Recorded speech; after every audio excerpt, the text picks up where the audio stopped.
513-22 guruh talabasi Nurpo'lat va Diyoraning tayyorlagan taqdimoti. Mavzu: eshitishda nuqsoni bo'lgan maktabgacha tarbiya yoshidagi bolalarga ta'lim-tarbiya berish. Reja: eshitish nuqsoni tushunchasi va uning turlari. Eshitishda nuqsoni bor bolalarning psixofiziologik xususiyatlari. Eshitishda nuqsoni bor bolalarning maktabga tayyorgarligi. Eshitish nuqsoni tushunchasi. Eshitish nuqsoni bu insonning tovush va nutq signallarini to'liq yoki qisman qabul qilish qobiliyatining buzilishi bo'lib, u tug'ma yoki orttirilgan bo'lishi mumkin. Bunday holat bolaning nutq rivojlanishiga, aqliy faoliyatiga, ijtimoiy moslashuviga sezilarli ta'sir ko'rsatadi. Eshitish nuqsoni eshitish analizatori, quloq, eshituv nervi, miya markazlarining turli darajalarda shikastlanishi yoki funksional buzilishi natijasida yuzaga keladi. Eshitish nuqsonining turlari. Eshitish qobiliyatining pasayishi, qisman eshitish hipoakuziya. Bu holatda bola tovushlarni eshitadi, biroq ularning kuchi yetarli bo'lmagani yoki sifatli eshitmagani uchun nutqni to'liq anglay olmaydi. Darajalari: yengil daraja, o'rta daraja, og'ir daraja. Bu bolalar maxsus texnik vositalar, eshitish apparati yordamida muloqot qila oladi. Nutq rivojlanishi kechiksa-da shakllanishi mumkin. Kar-saqovlik, tug'ma yoki erta orttirilgan chuqur eshitish yo'qolishi. Eshitishning deyarli to'liq yo'qolgan bo'lishi bilan xarakterlanadi. Bu holat tug'ilgandan boshlab yoki 3 yoshgacha yuzaga kelsa, nutqning shakllanishiga jiddiy ta'sir qiladi. Bunday bolalarda nutq odatda maxsus surdopedagogik o'qitish orqali shakllantiriladi. Eshitish analizatorining periferik shikastlanishi. Tovushni qabul qiluvchi organlarda tashqi, o'rta yoki ichki quloqda yuzaga kelgan nuqsonlar natijasida paydo bo'ladi. Masalan, otit, to'qimalarning yallig'lanishi, tug'ma quloq tuzilishi nuqsonlari. Bu holat ko'pincha jarrohlik yoki tibbiy muolajalar orqali tiklanadi. Markaziy eshituv buzilishlari. Eshitish organlari sog'lom bo'lsa ham, eshituv nervi yoki miya markazlarida signallarni qayta ishlash jarayoni buziladi. Bola tovushni eshitadi, ammo uni farqlash va anglashga qiynaladi. Masalan, eshituv idrokining buzilishi, nevrologik kasalliklar natijasida paydo bo'lgan o'zgarishlar. Aralash tipdagi eshitish nuqsonlari. Bu holatda ham periferik, ham markaziy tizimda buzilishlar bo'ladi. Tovushni eshitish va uni miya tomonidan qayta ishlash jarayoni birgalikda zarar bo'ladi. Eshitish nuqsoni bolaning nutq, tafakkur, muloqot va ijtimoiy rivojlanishiga ta'sir qiluvchi muhim omillardan biridir. Nuqsonning turi va darajasiga qarab maxsus pedagogik yondashuv, korreksion mashg'ulotlar va texnik vositalardan foydalanish zarur bo'ladi. Eshitish nuqsoni bor bolalarning psixofiziologik xususiyatlari.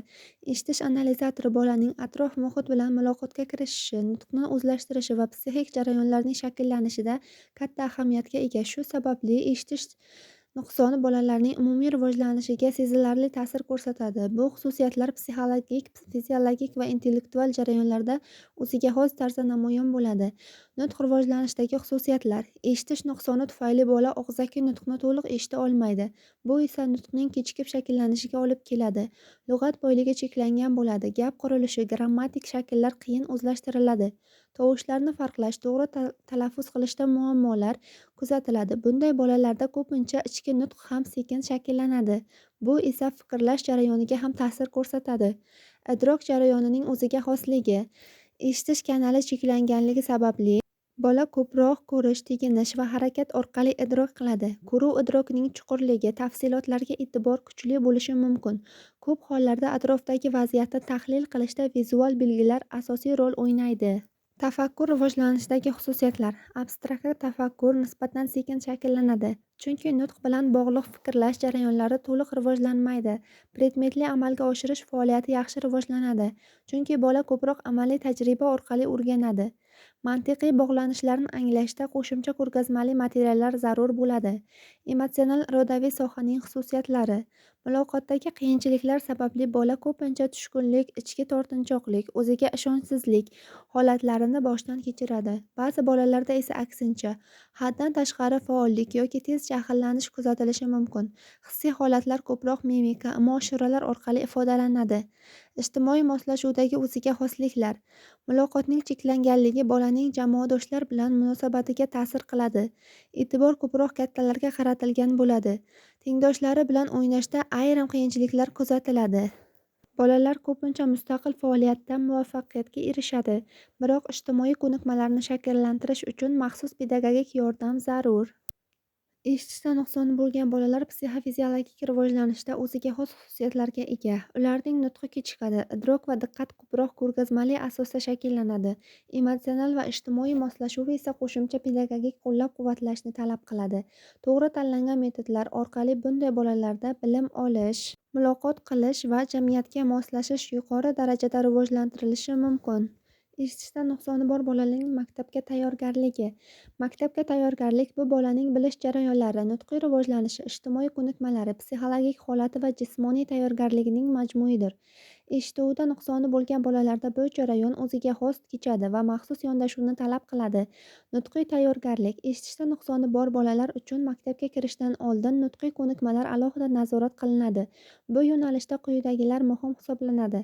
Fonematik eshituvni rivojlantirish, eshitish apparati kohlear implant yordamida so'z boyligini kengaytirish, sodda gap tuza olish, o'qishda zarur bo'lgan fonetik artikulyatsion ko'nikmalar, imo-ishora tili yoki labdan o'qish bo'yicha tayyorgarlik.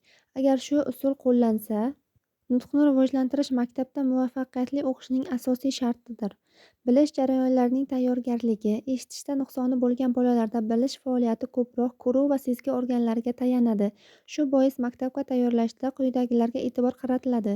Ko'ruv xotirasi, ko'ruv idrokini rivojlantirish, buyumlarni tahlil qilish, taqqoslash, guruhlash ko'nikmalarini shakllantirish, diqqatni jamlash, topshiriqlarni boshidan oxirigacha bajarish, mantiqiy fikrlashni rivojlantirish, tartibsizlik, izchillik sabab-natijalar aloqalari.